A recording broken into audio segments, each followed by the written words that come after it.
And after years of debate, Senate Democrats and Republicans are proposing sweeping changes to our nation's criminal justice system. A big story, and One America's Jennifer Franco has more on the legislation that is gaining bipartisan support. Well, despite a chaotic week on Capitol Hill, Senate lawmakers were able to get the ball rolling on at least one thing: criminal justice reform.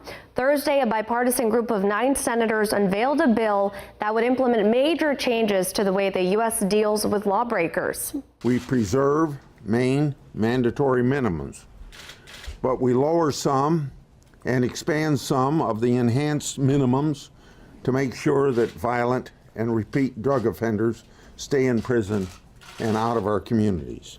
This means the proposed legislation would do away with automatic harsh punishments for non-violent drug crimes. It would also get rid of the federal 3 strikes rule and limit the use of mandatory 10-year sentences for offenders who have not committed violent or major felonies.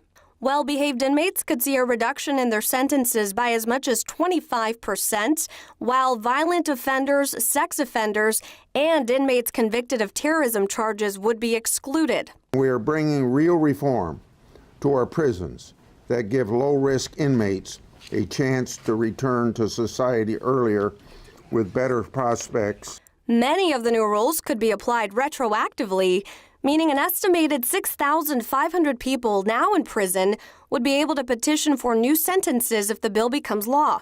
The bill would also lower rising prison costs, something both Republicans and Democrats want to accomplish. We think resources spent on those incarcerations are better spent in good law enforcement in our communities, in good work by prosecutors, and good work in our criminal justice system to avoid the incidents of crime. A date for a final vote has yet to be announced. The proposal's fate, meantime, could run into some trouble in the House, where a similar bill is being drafted. Outgoing Speaker John Boehner, whose tenure ends at the end of the month, has been a strong supporter of criminal justice reform.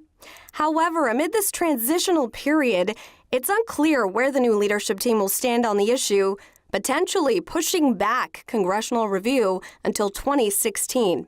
Jennifer Franco, One America News.